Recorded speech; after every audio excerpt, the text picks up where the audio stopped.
versos 14 e 16.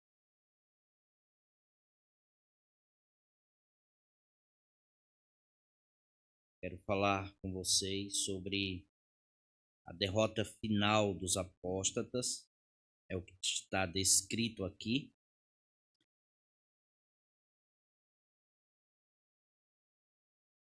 Vou ler e os meus irmãos acompanham.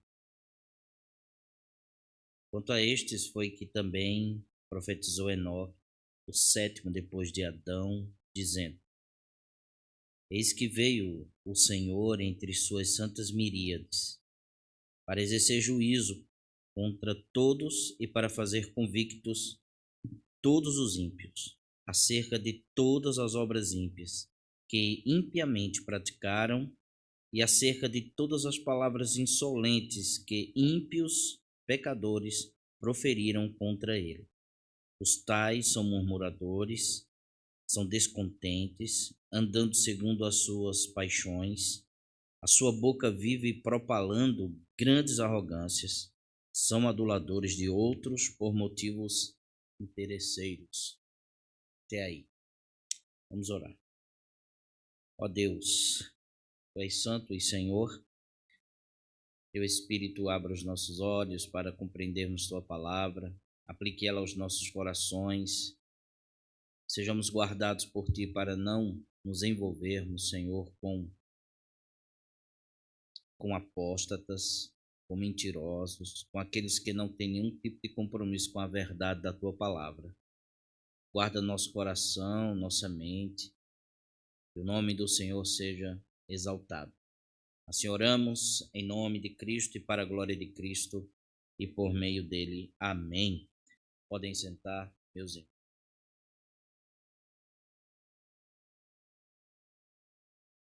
A derrota final dos apóstatas. Aqui está o grande dia do juízo. Judas realmente mostra aí o caminho deles, o caminho de todos aqueles que entraram dentro da igreja com o fim de destruir. Muitas vezes, não por intencionalidade, mas está cheio de mentira. Claro. Então existe aqui uma rendição. Nós vimos em todos os textos anteriormente, em Judas, que há uma guerra e uma batalha.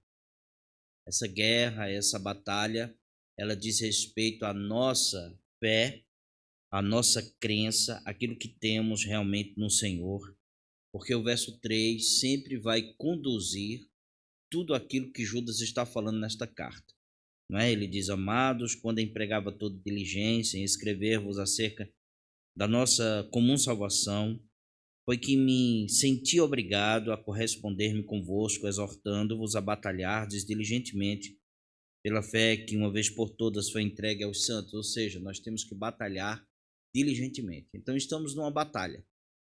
Existem erros e esses erros entram dentro da igreja e precisamos estar preparados. Como estamos preparados? Lendo muito a palavra do Senhor, ouvindo sermões, aprendendo, exortando uns aos outros, orando uns pelos outros.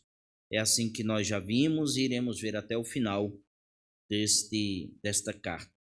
Mas ele está falando aqui sobre uma rendição militar. Ou seja, o ataque vindo da parte do Senhor, eles estão rendidos. Eles não têm mais como argumentar, não têm mais para onde ir, não têm mais o que fazer, porque a batalha final já foi vencida. É o já e o ainda não. Essa batalha já foi vencida, mas por enquanto ainda estamos, enquanto no corpo, sendo bombardeados por mentiras e pecados, imundícias e arrogâncias e desvio do evangelho. Mas espero em Deus que Ele nos guarde para nos mantermos firmes diante da palavra dEle, para a glória do seu nome. Sem um juízo final, sem uma rendição da parte dos maus, nunca vai haver paz. Jamais haverá paz.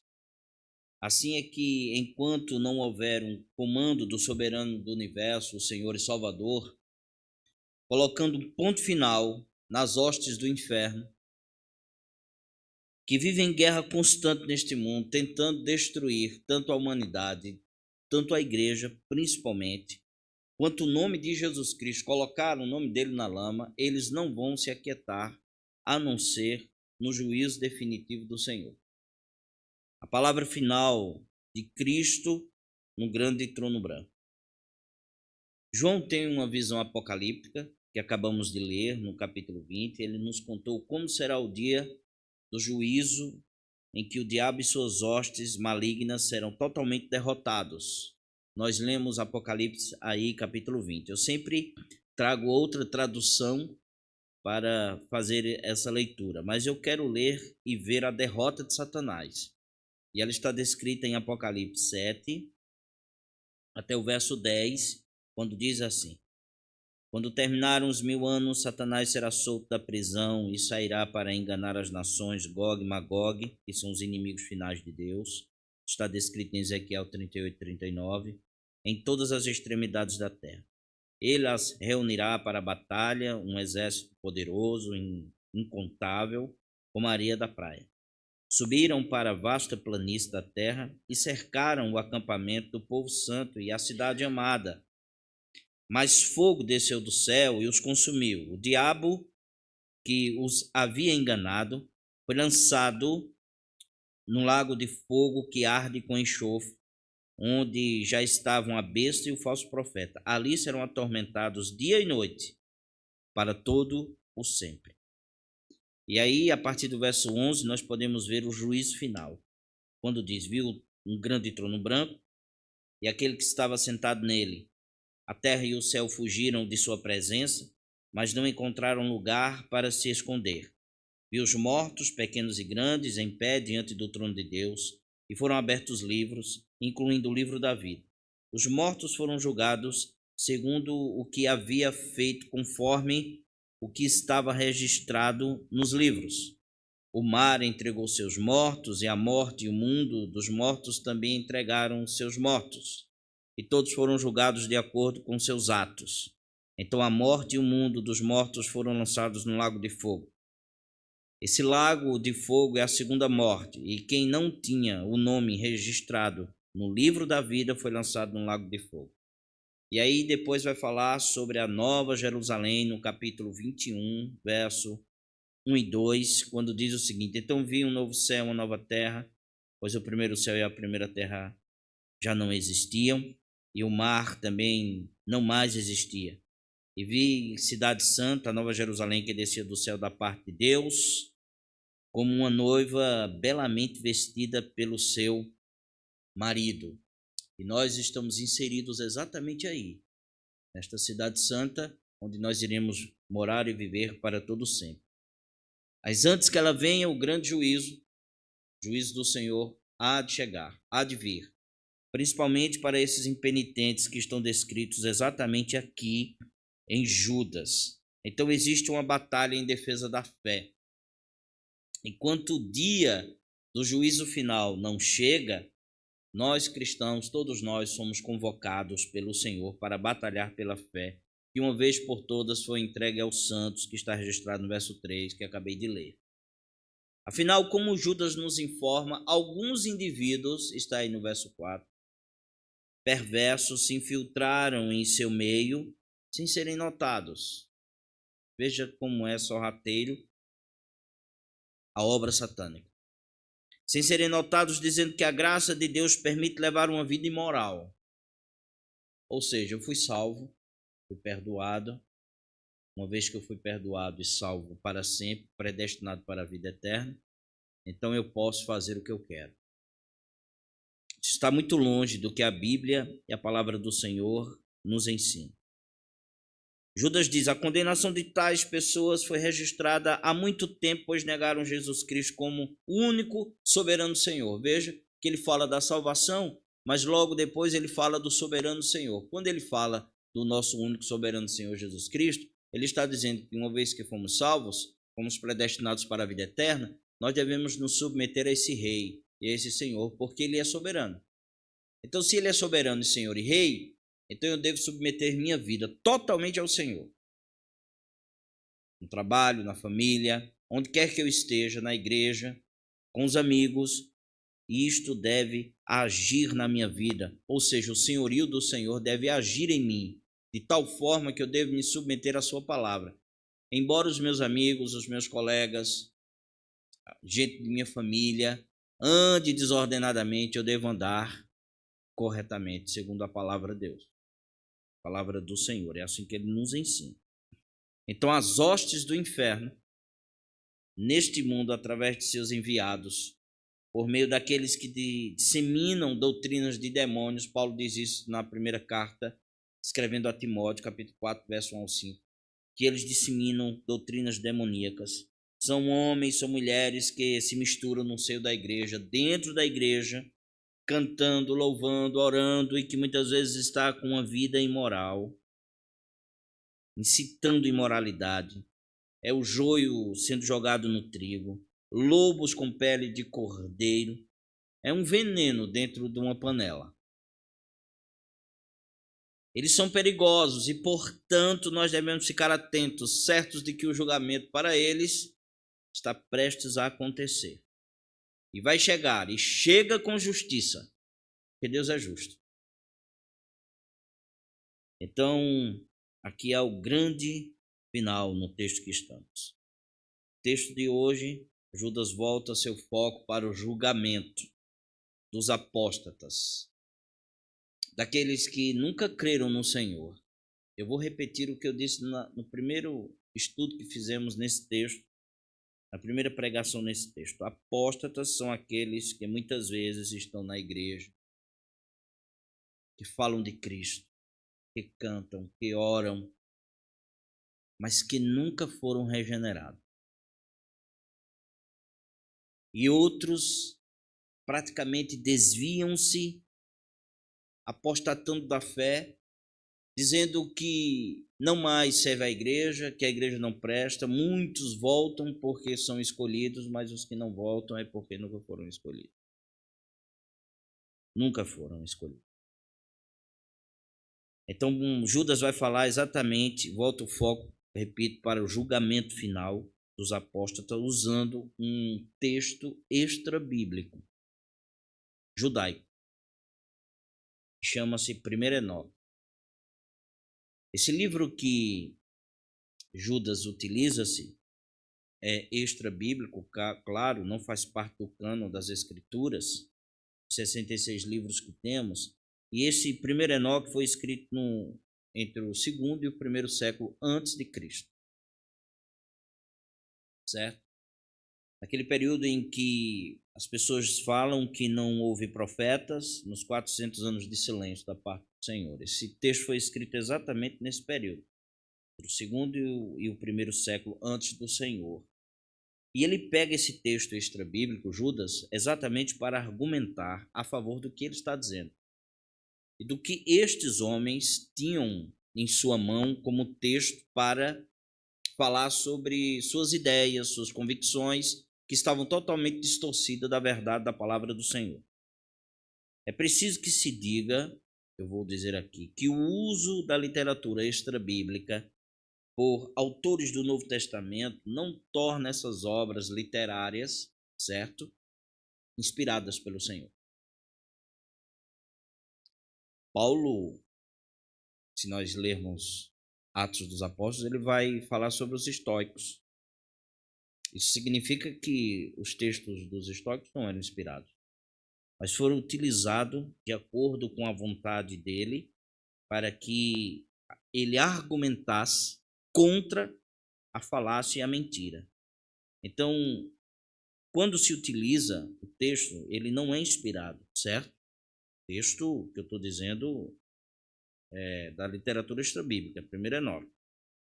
Mas aqui na boca de Judas, uma vez citado pelo Espírito Santo para argumentar contra os erros, exatamente há uma inspiração. Judas, por exemplo, está simplesmente extraindo de 1 Enoque, que era um livro reconhecido e respeitado entre os apóstatas, que é outro exemplo de julgamento, o que significa que, pelo menos neste ponto específico, 1 Enoque 1:9, que ele cita aqui, está correto.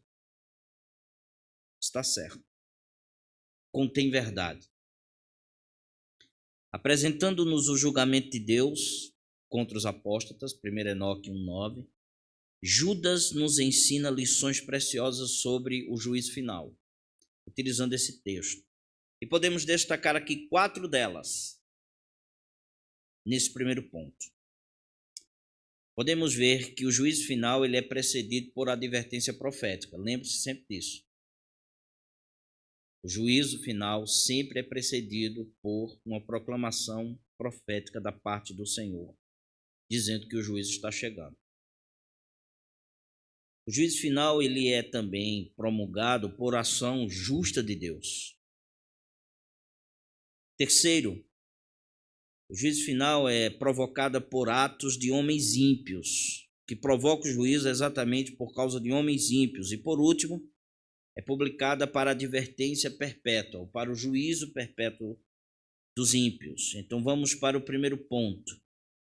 O juízo é precedido por advertência profética. Lembre-se sempre disso. Deus nunca deixou de anunciar, nunca ele fez isso, de maneira antecipada, antes do julgamento, para dizer que o julgamento vai chegar. Deus anuncia, Deus fala, Deus diz aos homens, aos seres humanos, que o juízo dele está chegando. E existe o juízo temporal, que é uma amostra do que realmente vai chegar lá no final, por meio de Jesus Cristo. Onde nunca houve e nunca haverá juízo tão duro como aquele. Então Deus sempre anuncia. Assim ele vem agindo desde os dias de Enoque. Lembre sempre disso. Anunciando essa palavra profética. Que viveu antes do dilúvio. Esse Enoque. O grande ato de julgamento do Senhor. Então este Enoque era um profeta. Observe de novo a narrativa de Judas, verso 14, somente. Eu vou ler em outra tradução que diz Enoque, que viveu na 7ª geração depois de Adão. Profetizou a respeito desses homens, dizendo: ouçam, o Senhor vem com incontáveis milhares de santos para julgar a todos. Enoque aparece pela primeira vez como representante da 7ª geração de Adão. Essa descrição está em Gênesis capítulo 5, do verso 18 até o verso 24.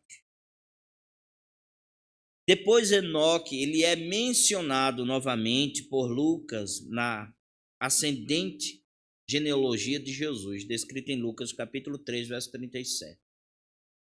Depois esse Enoque, ele é citado pelo autor de Hebreus no capítulo 11, verso 5, falando sobre sua fé, e ele está entre os heróis da fé, está naquela galeria. Apesar de alguns comentaristas bíblicos nesse texto insistirem que Judas estivesse atribuindo algum fator místico aqui em Enoque, porque ao referir o 7º, está falando sobre aí, alguns comentaristas dizem, plenitude, perfeição, certo? Eu não acredito que essa seja a melhor interpretação.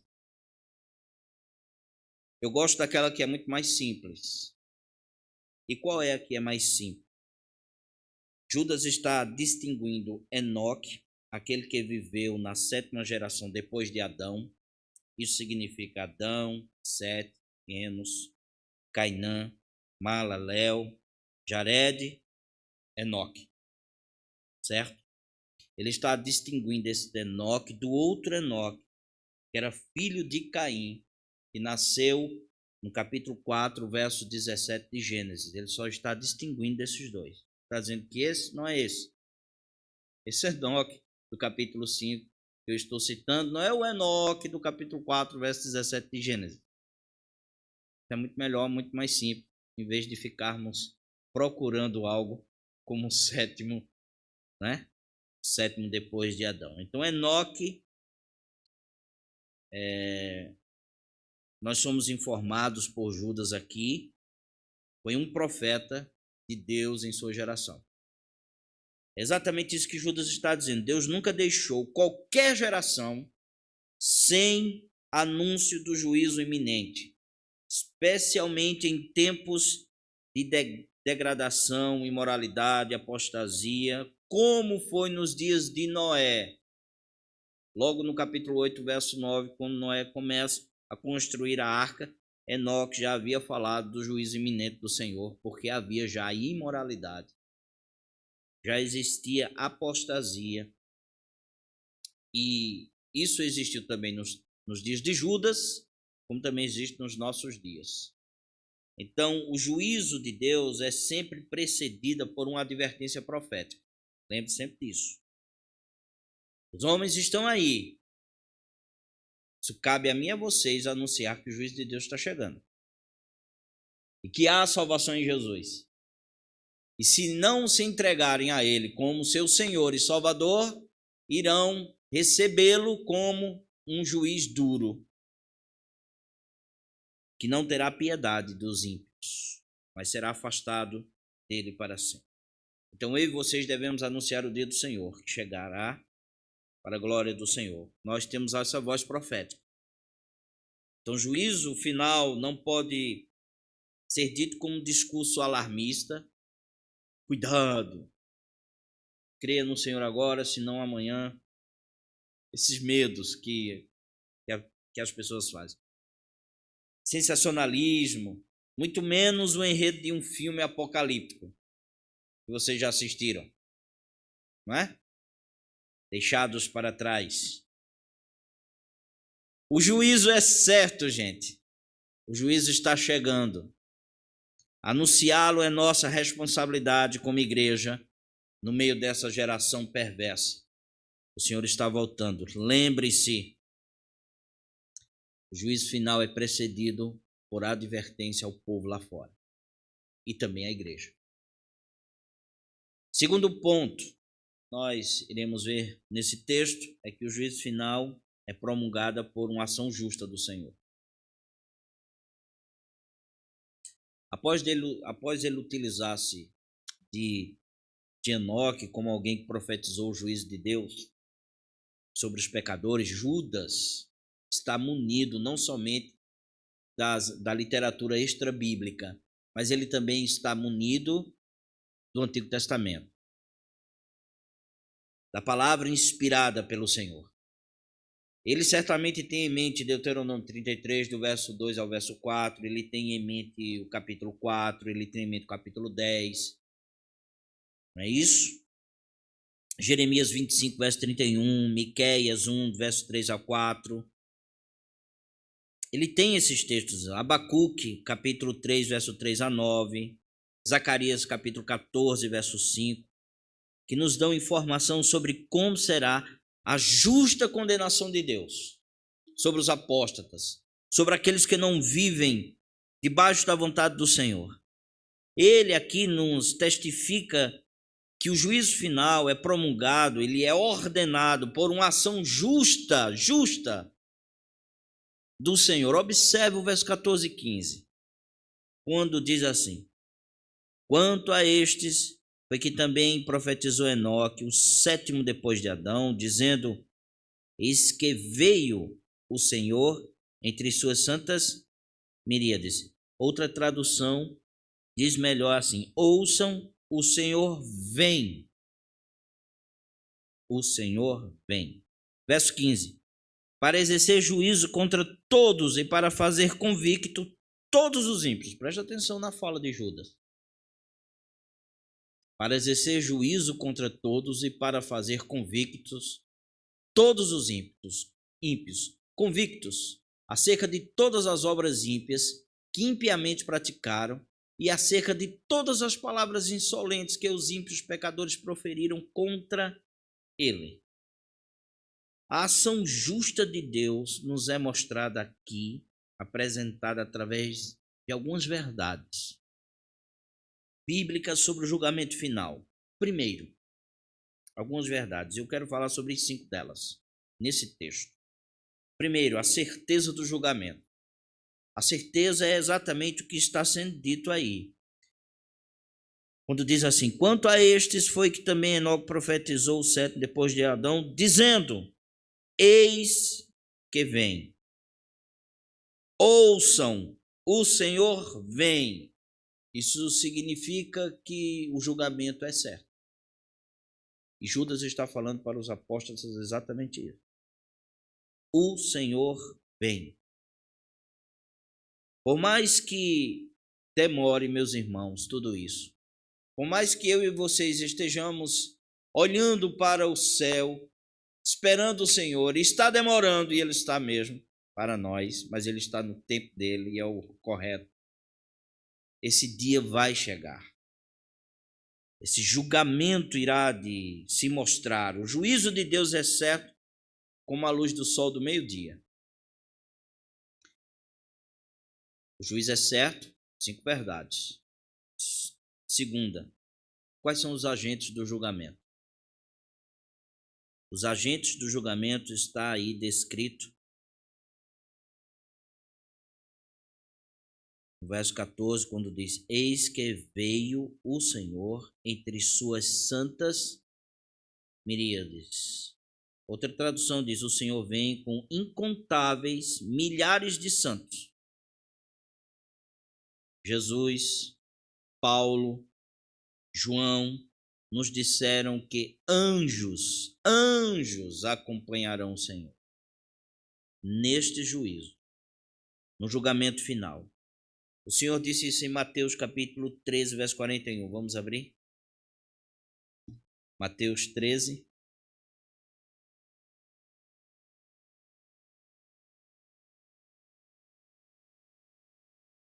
Versículo 41.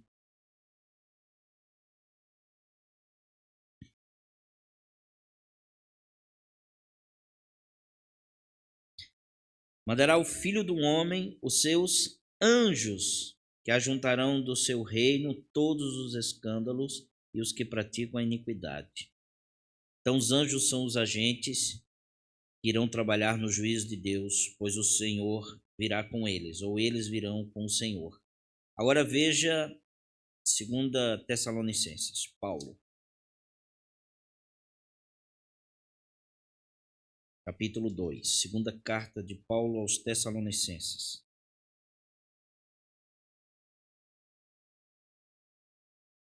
Não, capítulo 1, versos 7 e 9.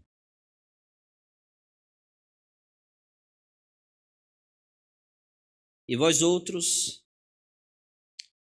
que sois atribulados, alívio juntamente conosco, quando do céu se manifestar o Senhor Jesus com os seus anjos do seu poder, em chama de fogo, tomando vingança contra os que não conhecem a Deus e contra os que não obedecem ao evangelho de nosso Senhor e Salvador Jesus Cristo. Estes são os agentes, os anjos. João, no Apocalipse, não precisam abrir, capítulo 16 também fala sobre eles, não é? E através deles será derramadas as taças da ira do Senhor. São os anjos que derramarão, certo? Mas eles também são enviados para servir os escolhidos do Senhor. Ele vai separar todos os eleitos para que não caia sobre eles o juízo final.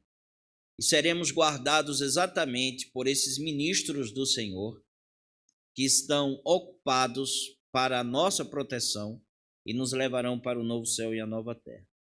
Exatamente isso que ele vai fazer conosco.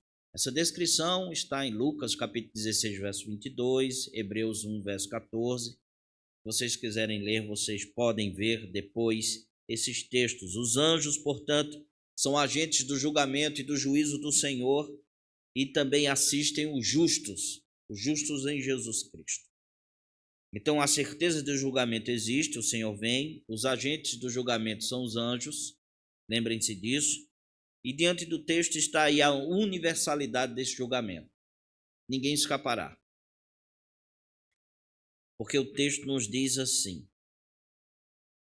eis que ele vem entre suas santas miríades para exercer juízo contra todos, e para fazer convictos todos os ímpios. Aqui está a universalidade do juízo do Senhor.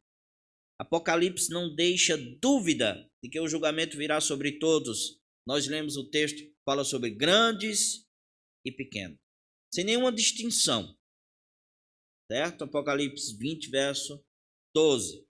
Mas também, se nós prestarmos atenção nessa leitura, vocês irão ver a transparência do juízo de Deus. Isso aqui para mim é incrível. A transparência do Senhor, a clareza do Senhor nesse julgamento. Porque veja o que o texto está nos dizendo. Para exercer juízo contra todos e para fazer convictos, todos. Convicto todos. Não é assim? Acerca de todas as obras ímpias que impiamente praticaram, acerca de todas as palavras insolentes. Veja que coisa, né? Acerca de todas as suas obras ímpias. Outra tradução, quero ler, diz assim: para julgar a todos, convencerá, veja aqui, que tradução, convencerá os pecadores de seus atos perversos e dos insultos que pronunciam contra ele. Veja a clareza do Senhor no julgamento. O julgamento do Senhor será transparente, claro, não haverá sombra de dúvida para os ímpios, para ninguém. Eles irão saber exatamente por que irão para o juízo eterno. O Senhor mostrará com clareza, através das obras de cada um deles, de que realmente eles merecem aquilo para onde estão indo, aquilo que estão recebendo e o caminho que estão indo. Devemos pensar que isto não quer dizer para os ímpios, essa clareza, essa transparência, não quer dizer, porém, que os ímpios gostarão e aceitarão de bom grado a aplicação do juízo de Deus. O texto não está dizendo isso. Muito menos que eles se arrependerão. Arrependimento é aqui. Mas o que está sendo dito é que não restará dúvida para ninguém, de que Deus é justo e todos os seus caminhos é pura verdade. É exatamente isso que está claro para todos nós. Não haverá mais argumento para eles. Eles não terão mais argumentos. Terão para nós. E falarão muitas coisas. Mas para o Senhor não. Ficará muito claro. Se essa questão que nós temos muitas vezes, mais fulano, tão bonzinho, vai para o inferno. O Senhor mostrará com clareza por que ele vai, por que ela vai. Não existe ninguém bom a não ser o Senhor. Outro ponto neste julgamento é que a justiça do julgamento existe. O Senhor virá para julgar a todos, convencerá os pecadores de seus atos perversos, dos insultos que pronunciam contra ele. A justiça de Deus, a justiça do Senhor, se baseia no fato de que o pecador viveu de forma ímpia, insolente, praticou impiedade, proferiu insultos diante dele, do Senhor, e que não existe escapatória para eles, porque pronunciaram coisas horríveis contra o Senhor. Outro dia, faz muito tempo, eu li uma pessoa argumentando e ridicularizando o Senhor. Essa fala era ridicularizando o Senhor Jesus mesmo, dizendo que o Senhor cuidava das prostitutas, e pelo fato de cuidar das prostitutas, e ele cuidou mesmo, pregou para elas, mas ele não poderia dizer isso porque é um ímpio. Ele disse: o Senhor cuidou das prostitutas exatamente para que elas pudessem exercer a sua profissão de prostituta. Outro ponto, ele disse que o Senhor transformou água em vinho exatamente para fazer com que os jovens se embriagassem. Uma fala dessa não escapará no juízo final. Embora eu e vocês preguemos para uma pessoa assim, e existem várias pessoas assim, não sejam convencidas, porque o Espírito não quer convencê-las mesmo, da parte do Senhor, elas receberão clareza e saberão que o juízo do Senhor é justo. Além da claridade do que estão fazendo contra o Senhor, eles saberão que é justo o que o Senhor está fazendo. Pura justiça. Terceiro ponto, à luz do texto que nós estamos, é que o juízo final é provocada pelos atos dos ímpios. Os atos dos ímpios. Nós vimos que esse juízo final, ou podemos dizer assim, a rendição final dos apóstatas, dos que estão debaixo da inverdade, chegará para eles porque é precedida pela advertência profética, nós vimos, pelo juízo justo de Deus, certo? Nós iremos ver agora que esses atos ímpios destes homens e mulheres, certo? Mostra que o juízo de Deus virá e provoca o juízo de Deus. É exatamente isso. Os ímpios encontram-se, meus irmãos, muitas vezes, repito, infiltrados no meio de nós, no meio da igreja, do povo do Senhor. Julgamento virá sobre todos, já vimos, tanto os de fora, que são os ímpios, quanto os que estão dentro, que são infiltrados.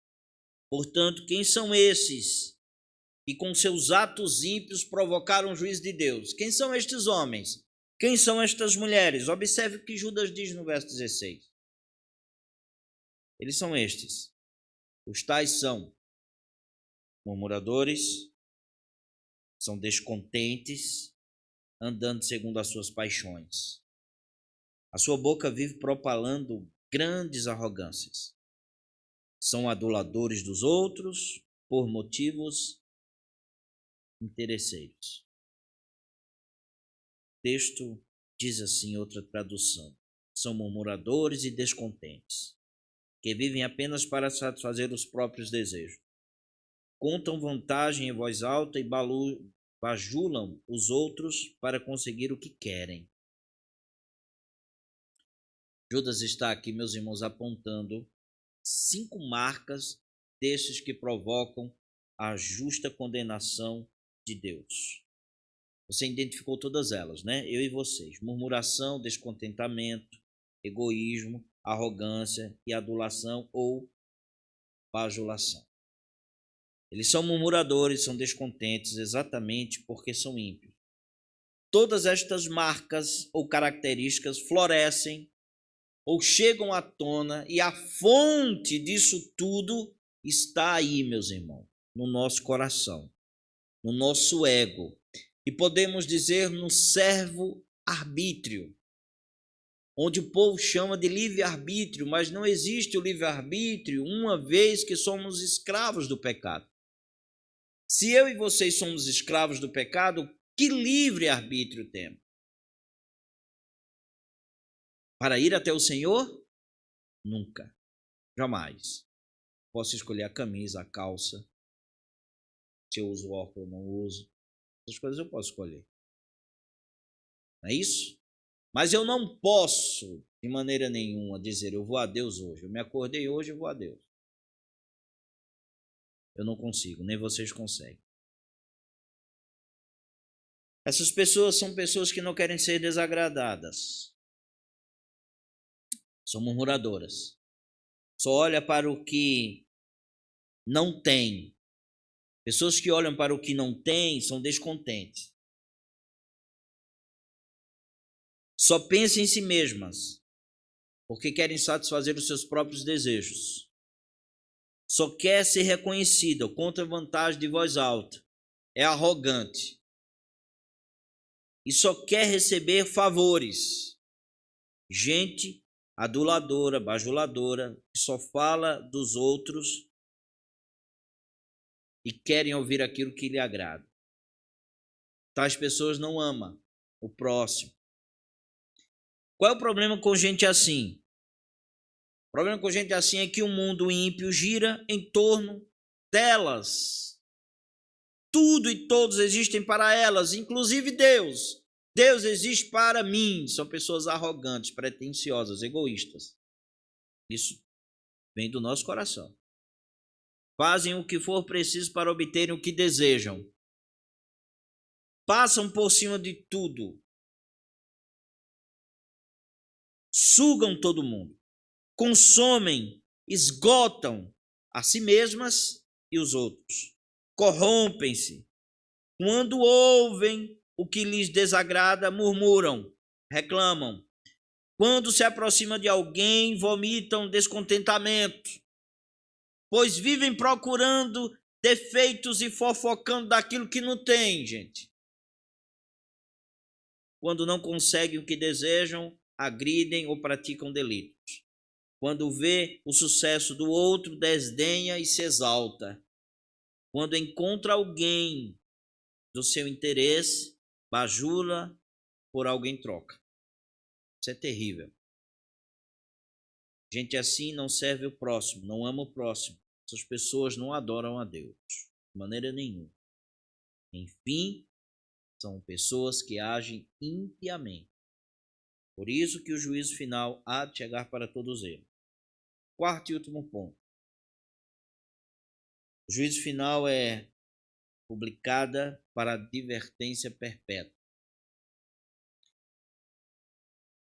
Os tais são murmuradores, descontentes, andando segundo as suas próprias paixões, andando a sua boca, melhor dizendo, vive propalando grandes mentiras por motivo interesseiros, mas só que os textos anteriores mostram o juízo final sobre todos eles, e eles entendem e compreendem, e irão compreender que tudo isso vai cair por terra. A doutrina ou o ensino do juízo final não existe para assustar, repito, ou alarmar, mas para nos fazer temer. Nosso coração examine a nós mesmos, se estamos no Senhor. Existe um juiz ao qual todos prestarão contas, todos. Nós iremos para o juízo final, mas não seremos condenados, pois nenhuma condenação há para aqueles que estão em Cristo Jesus. Quando nos damos conta disto, nós buscamos viver segundo a lei do Senhor. A nossa intenção é praticar justiça, amar o Senhor, amar o próximo, tendo fé, confiança, obediência e esperança. Agora, quem ignora essa advertência perpétua publicamente, irá ser publicamente envergonhado pelo Senhor. Judas sabia, meus irmãos, que quanto mais se ignora o juízo de Deus, mais ímpias vão se tornando as pessoas. Quanto mais as pessoas ignoram a palavra do Senhor e o juízo final, mais elas ficam ímpias. A única saída é se render a Cristo. É amar a Cristo, viver para Cristo, é negar a si mesmo e viver para o Senhor. Para nunca ouvir do Senhor o que ele disse: fora daqui, malditos, para o fogo eterno preparado para o diabo e seus anjos. Que Deus nos ajude e que renda-se a Cristo vocês e eu também, para a glória do seu nome, para a paz do nosso coração e para a vida eterna. Amém e amém. Alguma pergunta? Certo? Eu vou fazer uma pergunta a você. Vocês estão salvos? Amém. Então vamos orar e agradecer a Deus. Vamos ficar em pé, meus irmãos. Pastor Domingo está de volta pela manhã, certo? E à noite eu não estarei com vocês esse final de semana. Eu recebi um convite para a igreja de Cupira. Quando o pastor chama, o pastor Roberto, ele quer emendar. Eu sempre tenho conversado com o pastor Thomas sobre isso. Quando o pastor Roberto chama, é para emendar mesmo. Tem a festa do coral lá, né, todo ano. E é sempre o coral natalino lá que canta também. E aí ele me convidou para pregar sábado à noite, domingo pela manhã e domingo à noite. Então esteja orando por mim, eu estarei orando por vocês. Então se vocês perceberem minha ausência, certo? Eu estarei lá pregando a palavra do Senhor. Vamos agradecer ao Senhor. Obrigado, Deus, pela tua bondade, generosidade, amor e cuidado para conosco. Que o Senhor seja exaltado e glorificado. Que a tua graça venha nos assistir, Senhor. Que amemos o Senhor de todo o coração. Sejamos profetas nesta geração, anunciando que o Senhor há de vir julgar os vivos e os mortos. O juízo do Senhor é cheio de dor e dor eterna. Que o Senhor chame os pecadores à salvação, que o Senhor nos ilumine, nos dê intrepidez, que possamos testemunhar da glória salvadora de Jesus. Leva-nos para casa protegidos pelo Senhor, dar-nos uma noite em paz e que o dia de amanhã, sexta-feira, o Senhor nos encha do teu Espírito Santo. Assim oramos, agradecidos em nome do Senhor Jesus. Amém. Deus abençoe meus irmãos.